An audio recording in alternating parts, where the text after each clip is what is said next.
मित्रों नमस्कार। भारत माता की जय, वंदे मातरम, जय श्री राम। मित्रों मैं दिलीप पांडे, स्वागत है आपका मेरे YouTube चैनल में। मित्रों एक समय भारत के साधु संतों ने एक नारा दिया था, राम लला हम आएंगे, मंदिर भव्य बनाएंगे।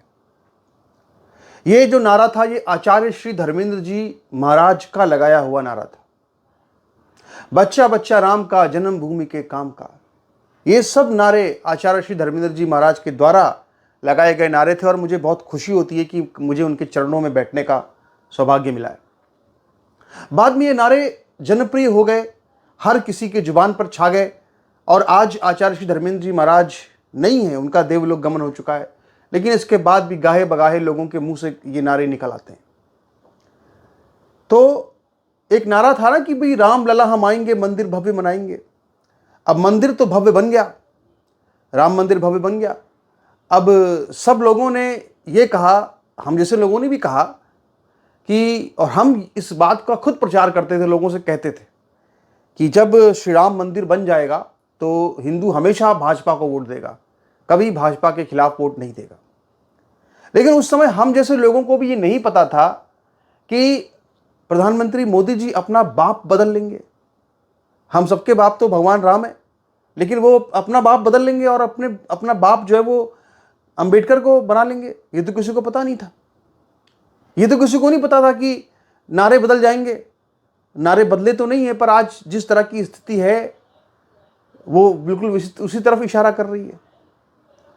आप याद कीजिए, बहुत पहले एक बार साल 2013 में जब ये चुनाव होने जा रहा था, उस वक्त प्रधानमंत्री मोदी का एक बयान आया था। बहुत पहले की बात है, जब प्रधानमंत्री पद के उम्मीदवार हुए थे वो।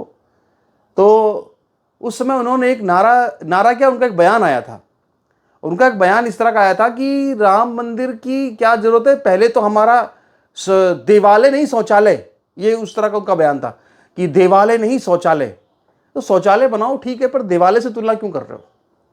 तो उस समय फिर आचार्य श्री धर्मेंद्र जी महाराज ने शायद एक कविता लिखी थी कि राम लला हम आएंगे, शौचालय भव्य बनाएंगे। मतलब उन्होंने कहा कि पूरी नींव जो रखी गई बीजेपी की, वो राम मंदिर आंदोलन पर रखी गई और अचानक से इनका एजेंडा बदल गया। तो प्रधानमंत्री मोदी की जो मूल सोच थी वो वही सोच थी। वो कभी भी जो है वो हमेशा से ही जो है वो क्या नाम है कि अम्बेडकरवादी और इस तरफ की ही उनकी पूरी विचारधारा थी। लेकिन चूंकि वो हिंदुत्व का चेहरा उनका था, लोगों ने उनको हिंदुत्व के नाम पर आगे बढ़ाया, तो उन्होंने भी सोचा कि चलो कुछ काम हिंदुत्व के भी हो जाएं। हालांकि जो उन्होंने काम किए हिंदुत्व के, उसमें कोई विशेष काम तो उन्होंने किया नहीं, बल्कि अगर वो धारा 377 लेके आए तो डोमिसाइल पॉलिसी ले आए, तो वहां से वो उसका प्रभाव खत्म हो गया। राम मंदिर को लेकर के आप देखिए तो राम मंदिर का फैसला सुप्रीम कोर्ट से आया। राम मंदिर तो बना, लेकिन साथ में बाबरी मस्जिद बनाने की बात कर दी गई वहां पे पड़ोस में। हालांकि वो योगी जी की कृपा से अब तक बन नहीं पाई है, पर वो आज निकल बनी जाएगी। जब कभी सरकार उनकी बदलेगी तो बना ही लेंगे बाबरी मस्जिद वो। तो कुल मिलाकर के ये है कि शुरू से ही इनका जो सपना था वो अंबेडकर राष्ट्र बनाने का ही सपना था और इनके मन में भी हमेशा अंबेडकर के लिए सदैव श्रद्धा रही। तो नारे जो थे उनके लिए क्या हो गए, बदल के कि भाई भीमराव हम आएंगे, अंबेडकर राष्ट्र बनाएंगे। बच्चा बच्चा राम का, अंबेडकर के काम का, इनकी पॉलिसी यही है। तो मित्रों कई दिनों से एक बहुत ही फोटो वायरल हो रही थी, मैं आपको फोटो दिखा रहा हूँ। अभी हाल ही में प्रधानमंत्री मोदी ने काशी विश्वनाथ का एक दौरा किया था और जब उन्होंने काशी विश्वनाथ का दौरा किया तब वो जो है सारे लोग काशी विश्वनाथ के परिसर में सभी लोग जो थे वो नंगे पांव थे। सारे सुरक्षाकर्मी नंगे पांव थे, सारे बच्चे नंगे पांव थे, वहाँ पर सब लोग वहाँ नंगे पांव थे। लेकिन जो प्रधानमंत्री मोदी जी थे उन्होंने वहाँ पे जो है अपने पाँव में जूते पहने हुए थे। यहाँ पे आप देख सकते हैं, मैंने एक फ़ोटो भी निकाली हुई है। बच्चों तक ने जो है अपने चप्पल जूते उतारे हुए हैं, मगर प्रधानमंत्री मोदी जी ने, विनाशकाली विपरीत बुद्धि वाली स्थिति है कि प्रधानमंत्री मोदी जी ने क्या किया, उन्होंने वहाँ पर बाकायदा जूते पहन के वो घुस गए। तो इसी के साथ एक और फोटो वायरल हुआ। दूसरा फोटो ये वायरल हुआ कि अंबेडकर के सामने जब तस्वीर खिंचाई मोदी ने, तो उस समय मोदी के पाँव में जो है, देखिए आप यहाँ पे मोदी के पाँव में इस समय यहाँ पर कोई जूते नहीं है। यानी इससे भी साफ होता है कि प्रधानमंत्री मोदी की जो असल जो विचारधारा है वो अंबेडकरवाद की विचारधारा है। और अंबेडकरवाद की विचारधारा तो हमारे देश के लिए खतरनाक है, ये आपको पता ही है। खतरनाक क्यों है? क्योंकि वो अंबेडकरवाद की जो विचारधारा है उसमें अंबेडकर ने तमाम तरह की जो सामान्य वर्ग की जातियां हैं, चाहे वो बनिया हो, चाहे वो ठाकुर हो, चाहे वो ब्राह्मण हो, सबके खिलाफ पूरा प्रोपेगेंडा चलाया है। तो जो अंबेडकरवाद की विचारधारा है, दरअसल वो उसमें साफ लगता है कि जो अंग्रेजों की रणनीति थी कि हिंदू धर्म को तोड़ दो, जातियों में तोड़ के उसके अंदर खूब घृणा पैदा करो, तो वो जो पूरी रणनीति थी, वो पूरी रणनीति जो है अंबेडकर के साहित्य में नजर आती है। और चूंकि ये जो अंबेडकरवाद है, ये हिंदू जातियों के अंदर आपस में एक टकराव पैदा करता है, तो इसीलिए आज जब इन्होंने अंबेडकर को अपना सब कुछ बना लिया है और खुल करके बिल्कुल अंबेडकर राष्ट्र की तरफ बढ़ रहे हैं, हर तरफ जो है अंबेडकर के, हर तरफ पूरे देश में हर तरफ जो है अंबेडकर के नाम पे मूर्तियां बनवाई जा रही हैं, बड़ी बड़ी सड़कें बनवाई जा रही हैं। इवन यहाँ तक कि मैं किसी का वीडियो सुन रहा था, उन्होंने बताया कि काशी विश्वनाथ मंदिर, वहाँ पे आने की जो मुख्य रोड है उसका नाम भी शायद अंबेडकर के नाम पर कर दिया गया है।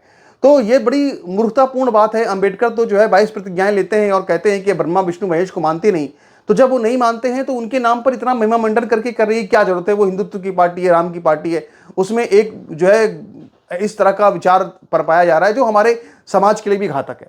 लेकिन इसको अभी कोई स्वीकार करने को तैयार नहीं है, कोई समझने को तैयार नहीं है। धीरे धीरे अभी क्या होगा कि जब इन्होंने अंबेडकरवाद का बीज बोया 2015 में आने के बाद में समाज के अंदर, तो उसके बाद आप देखिए किस तरह से ये दिखाया गया। बहुत सारे लोगों ने इस तरह के एनिमेशन, कितने सारे एनिमेशन आए जहां पर कि दिखाया गया कि अंबेडकर के द्वारा एनिमेशन में पीटते हुए भगवान राम को, कृष्ण को और राणा प्रताप को, बड़े बड़े जो हिंदू नायक हैं उनको दिखाया गया कि उनको अंबेडकर जी पीट रहे हैं, और एनिमेशन चलाए गए। इसके बाद लोगों ने अभियान चलाए, गिरफ्तारियां कराई लोगों की। बहुत से लोग इस डर के मारे कुछ नहीं बोलते थे कि अगर हम के खिलाफ कुछ बोलेंगे तो SC/ST एक्ट लग जाएगा।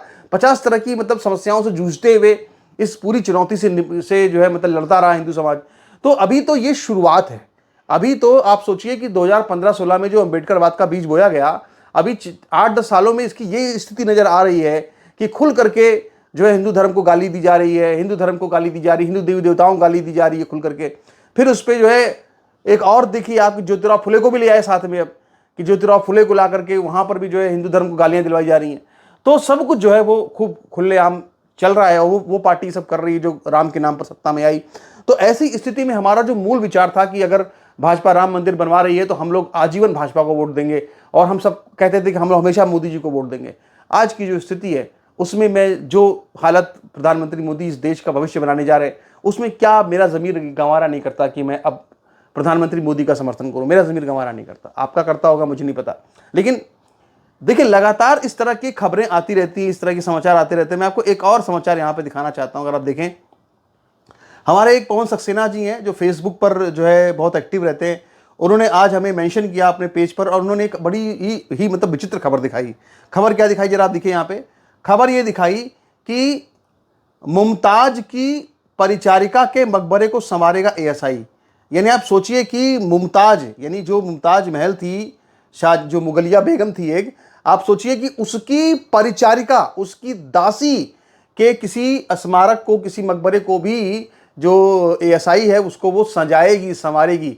लेकिन उसी जगह पे आप देखिए कि इस देश के अंदर जो है कितने बड़े बड़े, चाहे वो रानी लक्ष्मीबाई का स्मारक हो, चाहे वो उनकी वीरगति स्थल हो, चाहे वो बाजीराव पेशवा का वीरगति स्थल हो, जहाँ पे बाजीराव पेशवा की मृत्यु हुई, वहाँ पे जो समाधि उनकी बनी हुई है, वहाँ पे किसी के पानी पीने तक की व्यवस्था नहीं है कि वहाँ कोई पानी तक भी पी सके। सरकारी तौर पर बहुत बदहाल स्थिति है। यानी जो हिंदू नायक हैं, जो सामान्य वर्ग के नायक हैं, जो ब्राह्मणों के नायक हैं, उन नायकों पर, ये जो सामान्य वर्ग के नायक हैं, उन नायकों के नाम पर जो है वहाँ पर ASI कुछ नहीं कर रही है।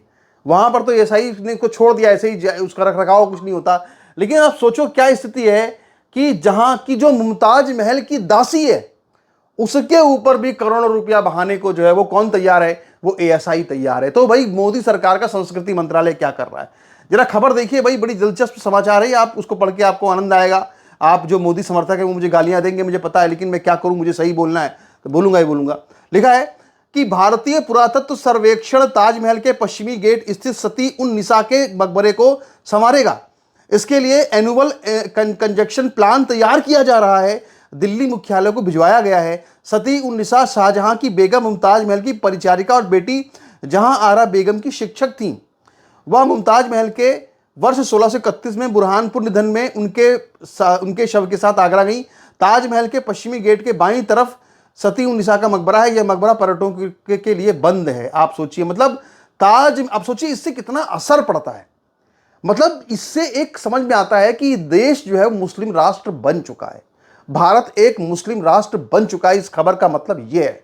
मतलब आप सोचिए कि एक हिंदू कोई अगर वहां पे जाए तो वो देखता है कि बाजीराव पेशवा की समाधि कहाँ है, कोई जानता भी नहीं है, जो अटक से कटक झंडा फहराए। और दूसरी तरफ जो है देखा जाए तो बताओ, एक मुगलिया बेगम जो 14वां बच्चा पैदा करते वक्त मर गई, उस शाहजहां की बेगम मुमताज महल की दासी के भी मकबरे को अगर एएसआई पैसा लगा रहा है, उसके ऊपर प्लान बना रहा है, प्लान बना करके दिल्ली भेज रहा है, तो इससे आप समझ लीजिए कि आखिर भारत सरकार किस तरह से देश को मुस्लिम राष्ट्र बनाने की दिशा में तमाम प्रयास कर रही है। और कहीं ना कहीं ये एक फील होता है कि यार ये हर महीने में जो है मुस्लिम मौलाना आलिम उलमा भारत सरकार से मिलने के लिए आते हैं, प्रतिनिधियों से क्या बातें करते होंगे पता नहीं, शायद यही सब बातें होती होंगी कि भैया ये सब सही करो, हमारे मकबरे वकबरे सुधारो। तो इससे एक मैसेज जाता है कि भारत एक मुस्लिम राष्ट्र बनने नहीं जा रहा है, भारत एक मुस्लिम राष्ट्र बन चुका है। क्या यहां पर देखिए, सती उन निसा, यहां लिखा सती उन निसा कौन है, ये देखो लिखा सती उन निसा का जन्म फारस के ईरान की रहने वाली थी। मतलब यहां हमारे बाजीराव पेशवा बेचारे जो है वो पुणे के रहने वाले थे, वहां जन्म हुआ, उसकी ख्याल नहीं है, फारस की रहने वाली सती उन निसा का जन्म फारस के माजदारन प्रांत में विद्वानों और चिकित्सकों के परिवार में हुआ था। उनके छोटे भाई तालिब अमोली वर्ष 1619 में जहांगीर के दरबार में राजकवि बन गए। तालिब की मृत्यु के बाद सती उन निसा ने उनकी 2 छोटी बेटियों को गोद लिया था। वह अपने पति की मृत्यु के बाद शाहजहां की बेगम मुमताज महल की सेवा में शामिल हो गई थी। उन्हें बेगम के अंतःपुर की अध्यक्ष के पद पर पदोन्नत किया गया था। उन्हें शाही मुहर की रक्षक का पद मुहर दिया गया था। मुमताज की बेटी जहां आरा को उन्होंने फारसी सिखाई थी। शाहजहां ने उन्हें सद्र ए नाथ के पद पर तैनात किया था। वर्ष 1647 में लाहौर में उनका निधन हुआ था। बाद में उनके शव को आगरा लाकर दफनाया गया। तो यहां पर देखिए, आप समझिए बात को कि किस तरह से देश जो है वो एक मुस्लिम राष्ट्र की तरफ बढ़ चुका है। और जो मैंने आपसे एक बात कही थी कि शायद कहीं ना कहीं ऐसा लगता है कि एससी ओबीसी और मुस्लिम गठबंधन की तरफ देश बढ़ रहा है, वो चीज यहां पर मैं कैसे ना बोलूं, आप बताओ, मैं अपनी जुबान पर ताला कैसे लगा लूं, बताओ कैसे लगाऊं, आप मुझे बताओ। आप लोग मुझे गालियां देते हो आगे यहाँ पे कि मोदी के खिलाफ बोलते रहते हो, क्या कहूं बताओ। ये सब क्या आपको ये सब देख के आपकी आंखें नहीं खुल रही हैं कि मोदी जी जो है भारत को एक मुस्लिम राष्ट्र बनाने की तरफ आगे बढ़ रहे हैं? या आपकी आंखें नहीं खुल रही है कि जो है क्यों रोज जो है वो हर महीने में 2-4 बार जो है मिलने के लिए आलिम उलमा भारत सरकार के लोगों से आते हैं? क्या आपकी आंखें नहीं खुल रही ये सब देख करके कि भैया ये सब क्या हो रहा है? क्या आपको नहीं लगता कि एससी एसटी ओबीसी और मुस्लिम गठबंधन बनाने का प्रयास चल रहा है? भाई ऐसी तो बनेगा, और कैसे बनेगा? जब खबरें छपेंगी अखबारों में खबरें छपेंगी लगातार, जो क्या कहते हैं कि महिमामंडन होगा कि मुगलों की बेगम की दासी की भी इतनी वैल्यू है हमारे देश के अंदर। सोचिए आप कि उसके मकबरे को भी सजाया का प्लान तैयार हो रहा है और दिल्ली भेजा जा रहा है कि प्लान पर बात होगी, फिर इसके बाद जो पैसा खर्चा होगा। पैसा कैसा खर्चा होगा? आपका खर्चा होगा, मेरा खर्चा होगा, हम लोग टैक्स देते हैं, उसका पैसा खर्चा होगा। हमारे आपके टैक्स से जो है देश मुस्लिम राष्ट्र बनेगा। वाह क्या बात है। और बाजीराव पेशवा को कोई पूछने वाला नहीं है। तो यहां पर देखिए जरा किस तरह से यहां पे पूरा, आप तो ये अभी समझ लीजिए सरकार क्या चाहती है। सरकार चाहती क्या है आप समझ रहे हैं, हम समझ रहे हैं, लोग नहीं समझ रहे होंगे। हमें उससे क्या मतलब है? हम सच बोलेंगे, हम झूठ क्यों बोलें? अगर हम नहीं बोलेंगे, अगर हम जैसे लोग नहीं बोलेंगे तो आखिर ये जो हो रहा है ये लगातार होता रहेगा और कोई इसको विरोध नहीं करेगा। इसलिए मित्रों मेरा आपसे कहना है, कृपया इसका विरोध कीजिए, इसका विरोध कीजिए और मांग कीजिए सरकार से कि हमारे जो धर्म, जो हमारे स्मारक, जो हमारे महापुरुषों के, उस पर काम होना चाहिए। ये पता नहीं कौन से मुस्लिम मौलाना आलिम उलमा आके सरकार के कान में क्या बता देते हैं, क्या बातें हो जाती हैं, ये सब काम शुरू हो जाते हैं। तो कृपया हमारी एक बार फिर से प्रार्थना है कि जरा इस पर ध्यान दें आप लोग और अपनी टिप्पणी करें, आगे इस पर और बात होगी। नमस्कार, धन्यवाद।